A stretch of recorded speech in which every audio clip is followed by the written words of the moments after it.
Damn those Christians. Damn those white people. Damn those men. Now, about these protests on college campuses. I have two minds of this. I understand what I'm supposed to say, and I understand strategically what we should do. Maybe. But then I know what my heart tells me. So, we could use this moment as people that are Trump supporters. You know, I call myself a Trump supporter. I'm voting for Trump. I'm going to try my best to get Trump elected. But I've also criticized Trump heavily. My support of Trump isn't because I'm some cult-like follower of Trump. Else I wouldn't criticize him. Else I wouldn't have preferred Vivek and DeSantis over him. My support of Trump is that he is a potential outsider, and much like the 2016 election, the best chance to out the corruption in our institutions is to have someone who is a potential outsider get into a position of power, which will force the hand of those corrupt institutions in publicly going after that person. And then secondarily, hopefully they can begin to make inroads to do something about that corruption. When we're smeared by academia, which was constant, no one said a word. I started policy debate, I think the year was 2003, in college campuses. I can't tell you how many times I was told that I should be forced out of the country because I'm white. I should lose the round because I'm white. I should be wiped from the face of the earth because I'm a man. I should be condemned because I'm Christian. It was commonplace. No one batted an eye. Of course.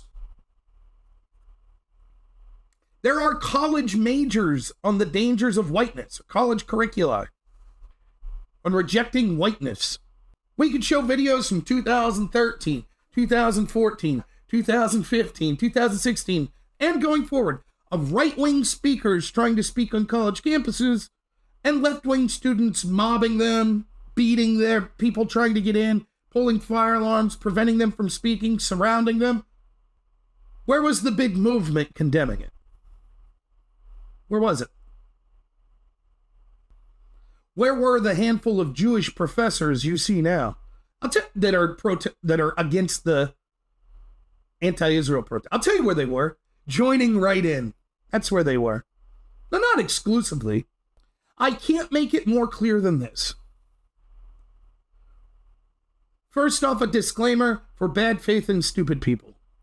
When you talk about a group, you clearly don't mean everyone within the group. It might not even be the majority of people within that group. However, speaking as a human is almost impossible without labels. So there are a group of what I would call left-wing Jewish advocates. By the way, I have no problem with. I advocate for rural people. Some people advocate for black people. Some advocate for Christians. Some for Muslims. We're all tribal. That's fine. Sticking up for unique issues in your community, absolutely acceptable. Denigrating people based on those issues, not so much so.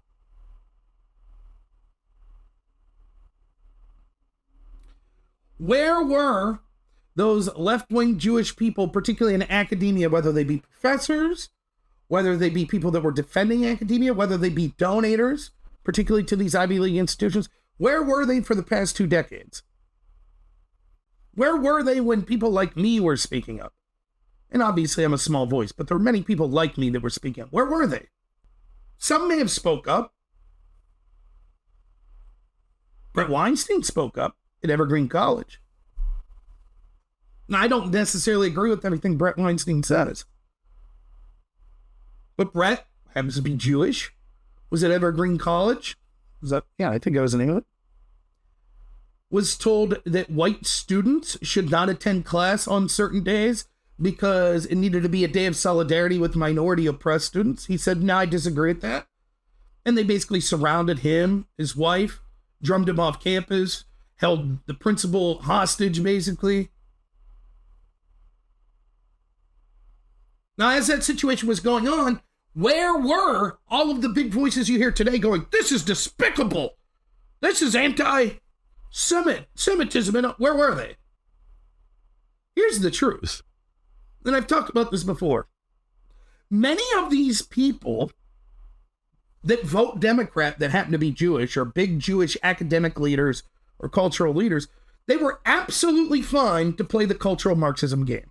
And that game is splitting people based on categories as oppressors versus oppressed. Most of them immutable categories like race. They were absolutely fine with that arrangement. As long as they were considered oppressed, then it was fine. Absolutely fine. They were happy to say, damn those Christians, damn those white people, damn those men. They're terrible. They're evil. They have privilege. So one of the things you would do in debate is someone read a piece of evidence that you wanted. You might share Facebook accounts and then say, hey, can you private message me on Facebook the link to that piece of evidence? That was something you'd do. So I had a lot of I never went in and like deleted. Once I made you a Facebook friend, you're just a Facebook friend. I never really checked it. So I never went and deleted. So there's a lot of people in their names I don't know. Probably someone I met in the debate community. So there's this one guy who I did know who was a director of a debate program, a very left-wing debate program, Binghamton's debate program. And I had made a YouTube video talking about white privilege and showed a couple clips of white people being beaten by minorities, look like for racial reasons. I said, do they have white privilege? Because I was responding to Michelle Obama or someone that said, like, all white people have privilege. Did that white person have privilege? Was that an act of privilege? And they're beaten to death for their skin color? Was that also privilege in that moment? Or is it that we all have privilege and we're all underprivileged simultaneously based on a bunch of different characteristics? Nonetheless, this particular debate program chair reached out to me and was like, oh, all white people do have privilege and blah, blah, blah, blah, blah, blah. Well, then one of my friends, who's a great person, whose job is, this is like a man, like a real man, unlike me, who has a man's job. His job is, he is an underwater welder. That is my friend's job. He also does regular welding, but that's what he trained to do. It's a very dangerous job and he's very good at it. And he responded to this debate director. This is a dude that you would say is like, oh, some country bumpkin, rural Pennsylvania. What's he know? He didn't go to college. He said, what's my privilege? Can you tell me, sir? I'm white. What's my privilege? Here's what my work schedule looks like. Can you tell me what my privilege is? I work 16-hour days, blah, blah, blah, blah. Can you tell me what my privilege is? And I'm not kidding you. This person who was the director of debate, his response was, well, you think of all the things, you're going to bring out the big guns, right? Oh, this person's calling me out. They're calling me out. You're saying you don't have privilege because you're white? Oh, yeah, well, how about this? You know what he goes with? He goes, well, for one, when you cut your hand and you have to go to the pharmacy to get a Band-Aid, you can find one that matches your skin color. To which my friend replied, I use duct tape. Which is probably true. And he'd tell some guy who's a welder about, well, when you hurt your cuticles,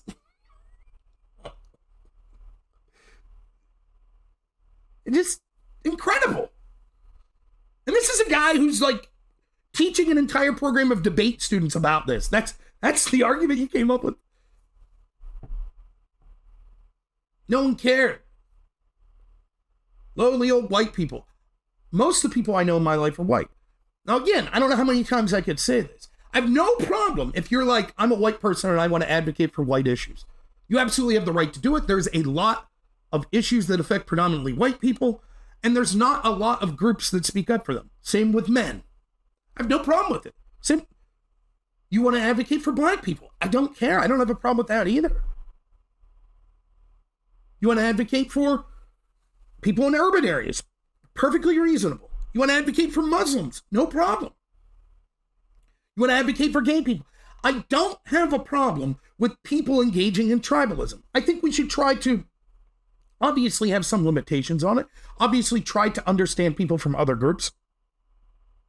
But I'm not some person who's going to sit here and pretend to you that I don't get that it's not only appealing to advocate for people that you have some sort of connection to, but more importantly than that, it's inevitable. As humans, we can't escape tribalism. There'll be something that you have an affinity for, and that's okay.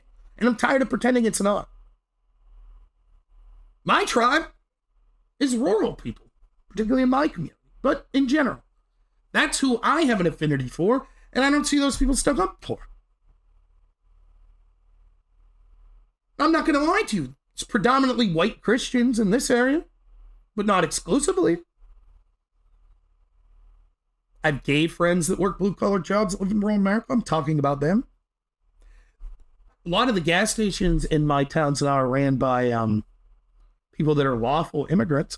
One of them, believe it or not, I would really love to get this person to come on and do a non-political stream. I don't think they would be down. This is a true story. It's really cool. The local gas station, people that bought this one local gas station, I'm not sure where they're from, what country they're from, but they're immigrants. They have purchased a plot of land in the area that was a former baseball field that's been dilapidated for like 20 years, and they turned it into a cricket field. And they're trying to provide equipment to people, to teach people in the community to play cricket, because this is a game they like in their country, and they want to try to encourage people to. I think that's awesome. I think it's really cool to, on their own dime, like, hey, we'll provide all the stuff. We just want an area for the community to enjoy a hobby that we like. I think that's awesome. Those are rural Americans. They work 16, 18 hours a week. So the idea of wanting to stick up for a group, you want to stick up for Jewish people, you're a Jewish person, no problem. I don't have a problem with that.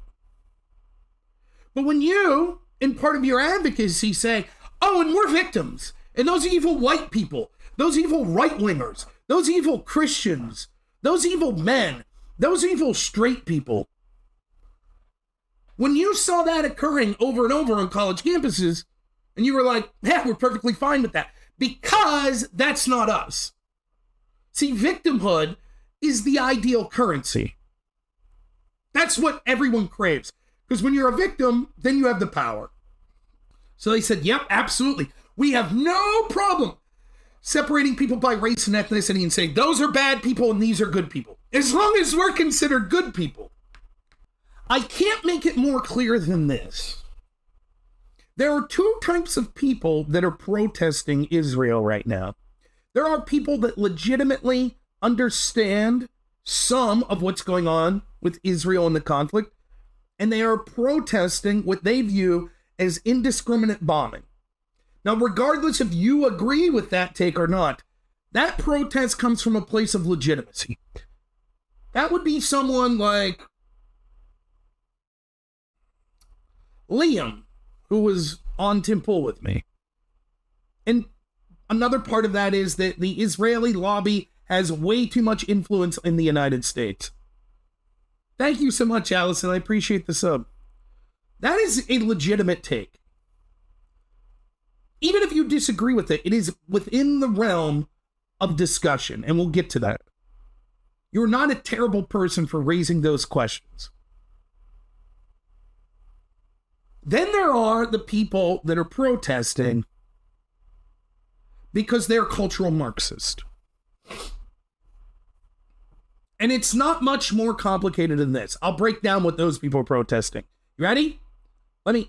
I could do it in 3 words. And this is the majority of the people on college campuses that are protesting. They fall into this group. You ready? I'll tell you what the protest is really about. All right, you ready? 3 words. Jews are white.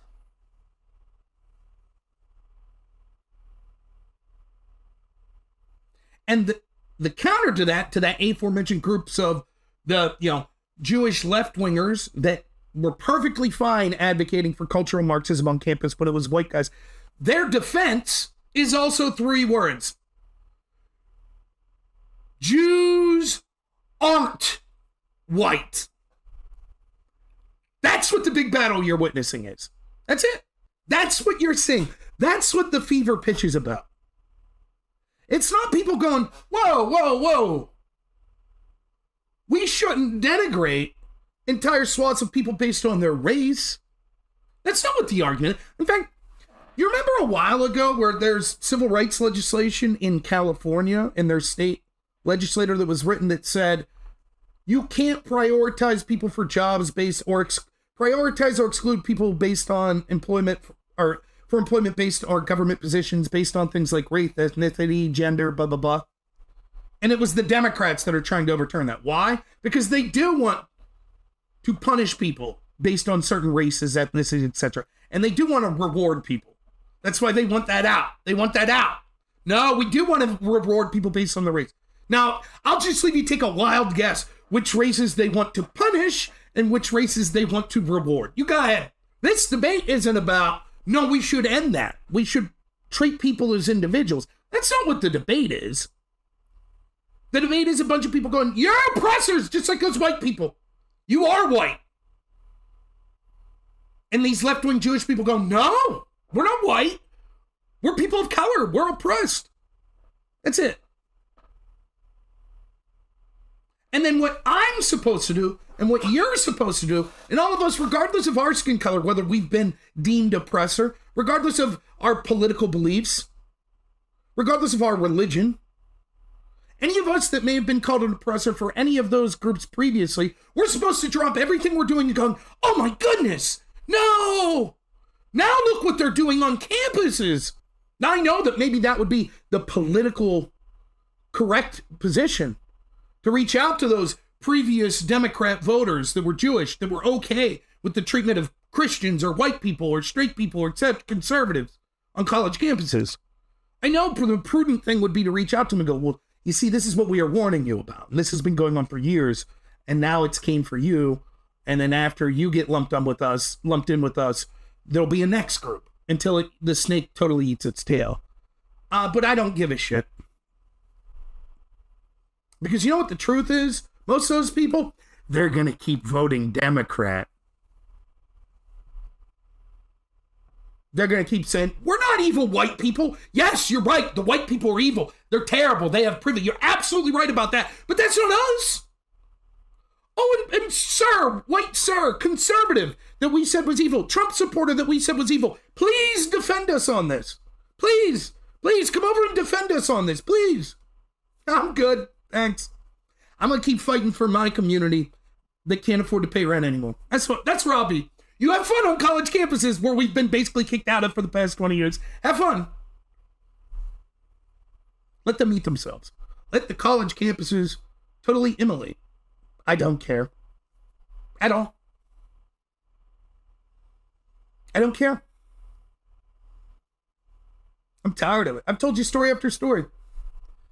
Democrat friends I have, they'll be like, oh my God, you won't believe this DEI stuff at my work. My God, it's terrible, blah, blah, blah, blah, blah. How you gonna vote? Well, I'm still voting Democrat. Enjoy. Hey. And I know that there's a counter argument to this, and I'm willing to listen to it. I'm keeping an open mind. I know there are people like, oh, you know, when you look at these people in the cities now that are facing these crime waves and women that are just being punched and women don't have safe spaces anymore because, you know, now they're saying that Title IX changes say that men can be in women's spaces and blah, blah, blah. We should be reaching out to them. I hope someone is.